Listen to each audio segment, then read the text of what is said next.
Assalamualaikum warahmatullahi wabarakatuh. Perkenalkan, nama saya Nevi Alfianita dengan NIM 2165008. Di sini saya akan menjelaskan tentang jenis-jenis kejahatan cyber. Itu yang pertama ada pencurian identitas. Ya, pencurian identitas ini yang dimaksud adalah seseorang mencuri informasi pribadi seseorang seperti nomor kartu kredit atau informasi akun bank untuk melakukan transaksi ilegal atas nama korban. Di sini ada 3 contoh kasusnya. Itu saya bacakan salah satunya, yaitu yang ini kasus Luis Flores. Itu yang saat itu berusia 19 tahun. Menelpon perusahaan kartu kredit American Express yang mengaku sebagai Kim Kardashian, mengubah nomor jaminan sosial dan alamatnya menjadi miliknya sehingga dia dapat menerima kartu baru. American Express curiga, jadi mereka melaporkan Flores dan ibunya ke dinas rahasia dan para penyidik yakin menemukan banyak hal tentang mereka. Yaitu yang kedua, phishing. Ya, phishing ini adalah pelaku mengirimkan email atau pesan palsu yang mengoceh korban untuk membagikan informasi pribadi seperti kata sandi atau nomor kartu kredit. Ya, contohnya ini, salah satunya itu yang pertama, Direktorat Reserse Kriminal Khusus Polda Metro Jaya menangkap pria asal Kalimantan Barat berinisial AV karena telah menjual link phishing atau link palsu yang menyerupai website resmi bank. Dalam 1 bulan, pelaku meraup untung hingga puluhan juta rupiah. Di Krimus Polda Metro Jaya, Kombes Ade Safri Simanjuntak mengatakan pelaku AV sendiri ditangkap pada Senin di kediamannya di wilayah Sungai Raya, Kuburaya, Kalimantan Barat. Lalu yang ketiga ada malware. Malware ini adalah perangkat lunak berbahaya. Contohnya yaitu virus komputer yang menginfeksi komputer korban dan mencuri data pribadi atau merusak sistem. Nah, ini merusak sistem. Jadi ini ada 3 contoh. Ya, contoh yang kedua ini Rotensys. Malware ini telah menginfeksi hampir 5 juta smartphone dari beberapa merek terkenal. Rotes mampu terhubung langsung dengan server utama dan kontrolnya untuk mendaftarkan daftar komponen sebenarnya yang berisi kode-kode berbahaya. Yang ketiga ini ada ransomware. Ya, ransomware ini adalah perangkat lunak yang mengenkripsi data korban dan meminta tebusan untuk mendeskripsi data tersebut. Ini contohnya ada ini, Kementerian Komunikasi dan Informatika Republik Indonesia Kominfo menyebut 2 rumah sakit di Jakarta menjadi korban serangan cyber ransomware WannaCry yang juga melanda dunia. Ransomware yang menyerang kedua rumah sakit itu jenis malicious software atau malware yang menyerang komputer korban dengan cara mengunci komputer atau menginskripsi semua data yang ada sehingga tidak bisa diakses kembali.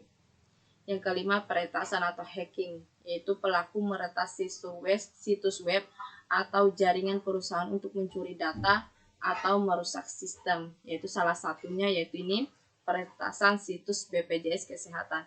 Melihat ke belakang, pada bulan Mei 2021, website Badan Penyelenggara Jaminan Sosial Kesehatan, yakni bpjskesehatan.go.id, diduga telah diretas. Hal ini menyebabkan data 279 juta penduduk Indonesia bocor dan dijual di forum online Right Forums oleh akun bernama Coach.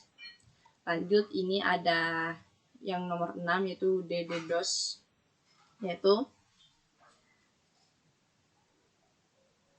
dia ini sebuah ini pelaku meluncurkan serangan DOS terhadap situs web. Ya, pembuatnya tidak dapat diakses oleh pengguna yang sah. Yaitu yang ini contohnya ada 3. Yang pertama ini contoh serangan yang pernah terjadi adalah serangan yang dilakukan oleh Yogyakarta terhadap website Kaskus di tahun 2008. Serangan ini dilangsungkan pada tanggal 16 sampai dengan 17 Mei 2008. Serangan yang dilakukan oleh Yogyakarta ini membuat situs Kaskus tidak bisa diakses dan juga korup. Penyerangan ini bisa menyebabkan tweet yang sudah dibuat harus dikunci oleh pihak administrator Kaskus. Karena hal ini berlangsung cukup lama, maka administrator Kaskus terpaksa mematikan server. Lanjut, yang nomor 7, pencurian kekayaan intelektual atau mencuri dan menyebarkan atau informasi rahasia bisnis dari perusahaan pesaing. Ya, contoh saja yaitu Samsung versus Apple dan HTC versus Apple. Masalah menuntut hak cipta dalam dunia digital menjadi tren saat ini. Hal ini tak lepas dari berbagai produk yang ada di pasaran yang memang memiliki pemikiran baik dari segi fisik atau tampilan maupun dari konten sistem operasi. Contoh yang terbaru adalah perseteruan antara Apple dan Samsung. Apple merasa Samsung menjiplak mentah-mentah teknologi iPad dalam mewujud Galaxy Tab. Tuntutan pelanggaran hak cipta pun dilayangkan, buntutnya Galaxy Tab dilarang beredar di Eropa. Lanjut yang ke-8 yaitu pemalsuan. Itu contoh yang ini ada 3, yaitu salah satunya yaitu seorang pria berinisial YS, warga Kelurahan Tanjung Rio, Sekupang, nekat memalsukan akta perceraian. Hal ini dilakukan demi bisa bersama wanita lain. Kapolsek Sekupang AKP Rizky Saputra mengatakan bahwa kasus pemalsuan akta cerai itu dilaporkan oleh istri sang pelaku YS. Polisi kemudian mengamankan YS di kediamannya di Tanjung Rio, Sekupang. Yang 9, pornografi anak. Salah satunya adalah perempuan 26 tahun ini hendak mencari relasi tanpa komitmen dan tidak dianggap cocok dengan tujuannya, yaitu awal 2018 Bunga kencan dengan seorang pria yang berlanjut dengan hubungan satu malam. Dia itu memang mengaku punya pacar tapi open relationship. Katanya, Bunga percaya setelah aku baru tahu dia ternyata punya pacar dan mereka tidak open relationship, ungkap perempuan 26 tahun lalu. Jadi ancaman itu kekerasan digital di aplikasi kencan dari kiriman dengan foto atau video yang diambil diam-diam. Yang contoh lainnya tuh 11 anak jadi korban kejahatan seksual online dan ada dosen Universitas Sriwijaya lecehkan 3 mahasiswa. Yaitu lanjut yang ke-10, cyberbullying. Yaitu contohnya ya, tahun 2016 lalu remaja 18 tahun asal Texas Brian Vela memutuskan menembak dadanya sendiri karena nggak tahan dibully terus-terusan lewat pesan kasar yang diterima di ponselnya. Ayah Brandy mengatakan kalau tukang bully ini memakai aplikasi yang sulit dilacak.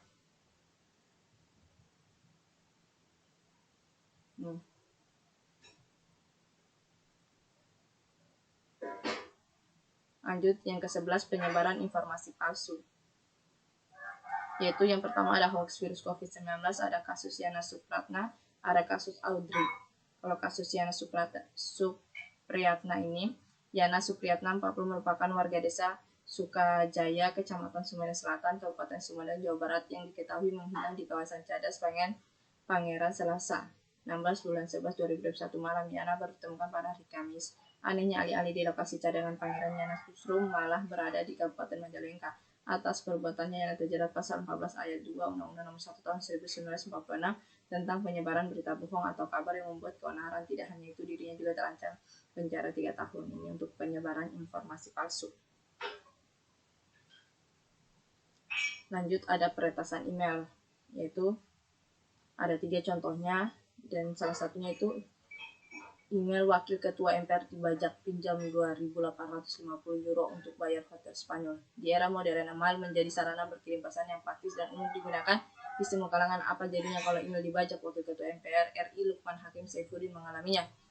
Ya, dia berkata, "Iya, waduh, mau saya dibajak. Banyak teman-teman menelpon saya. Ini saya sedang memproses." Nah, ini adalah salah satu peretasan email dan korbannya itu wakil ketua MPR RI. Yaitu yang ke-13, pengintaian. Ini adalah contohnya itu negara atau kelompok rahasia yang mencoba mengumpulkan informasi rahasia dari pihak lain seperti perusahaan atau pemerintah. Contohnya yaitu salah satunya Titan Line. Pada tahun 2003 hingga 2005, komputer pemerintah Amerika Serikat berada di bawah ancaman yang diatur oleh peretas militer Cina yang diberi nama Tintarine. Serangan ini juga diluncurkan terhadap pertahanan Inggris dan Kementerian Luar Negeri yang berlanjut hingga 2007. Yang ke-15, penggelapan cyber extortion, yaitu mengancam untuk merilis informasi rahasia atau merusak reputasi korban jika tidak diberikan uang tebusan. Yaitu contohnya ini Palopo.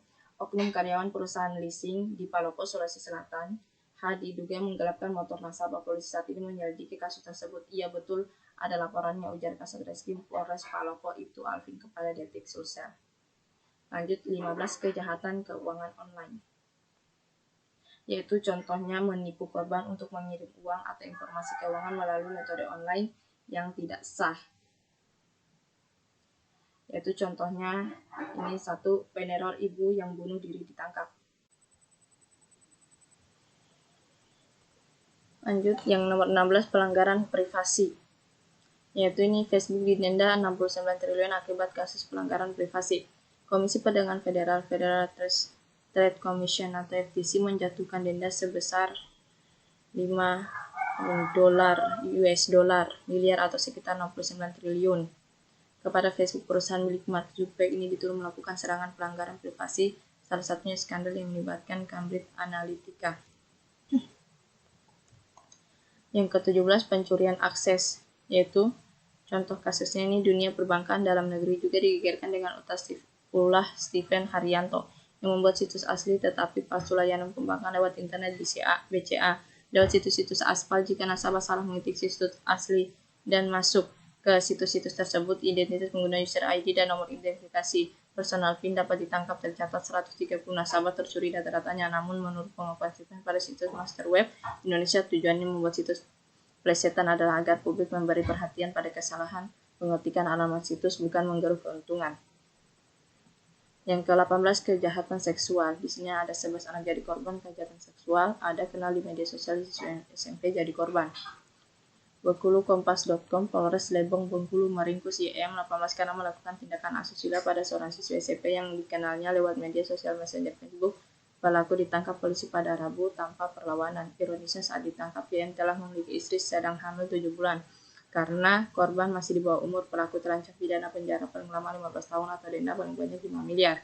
Ujar Kapolres Lebong AKBP Aulizan didampingi Kasarreskrim Ibtu Alexander dan Kanit PPA Aibda Zikra Mardiah dalam Kompas Pers yang digelar di Mapolres pada Kamis 2022 sekitar pukul jam 11.05. Yaitu yang ke-19, ada pemerasan online. Ada kasus pemerasan bermotif penyebaran foto bugil korban terbongkar. Ditangkap pelaku pemerasan bermodus sebagai penipuan modus PCS serap 500 juta hasil pemerasan puluhan korban.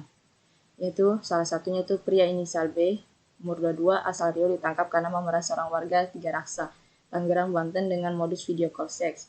Polisi menyebut B meraup hasil hingga 500 juta dari penipuan dan pemerasan yang dilakukan terhadap 50 korban. Polisi menangkap B berdasarkan laporan dibuat seorang pria berinisial Y. B mengenal Y dari aplikasi micet. Total korbannya diperas hingga 16 juta, kata Kapolres Tangerang Raden Natakusuma di Polres Tangerang. Yang ke-20, ada kejahatan sumber daya komputer. Di sini ada Menkominfo bongkar lokasi server judi online. Ada yang kedua dan ketiga, dibajak akun BBM anggota DPR dipakai pinjam duit. Yaitu contohnya salah satunya, Budi juga meminta penyedia layanan internet ISP dan operator seluler untuk meningkatkan upaya pemberantasan judi online dengan memastikan ketepatan sinkronisasi sistemnya pada database situs yang mengandung konten perjudian. Hasilnya Meta disebut respons dengan baik teguran yang disampaikan Budi. Berdasarkan laporan yang saya terima, hingga 11 Oktober 2023 Meta telah menindaklanjuti teguran tersebut dengan menghapus lebih dari 1,65 juta konten perjudian serta lebih dari 450.000 iklan perjudian yang menargetkan pengguna di Indonesia serta melanggar kebijakan Meta, terangnya. Oke, mungkin itu saja penyampaian dari saya tentang kejahatan-kejahatan cyber lainnya, dan masih banyak lagi kejahatan-kejahatan cyber yang ada di media online. Sekian dari saya. Wassalamualaikum warahmatullahi wabarakatuh.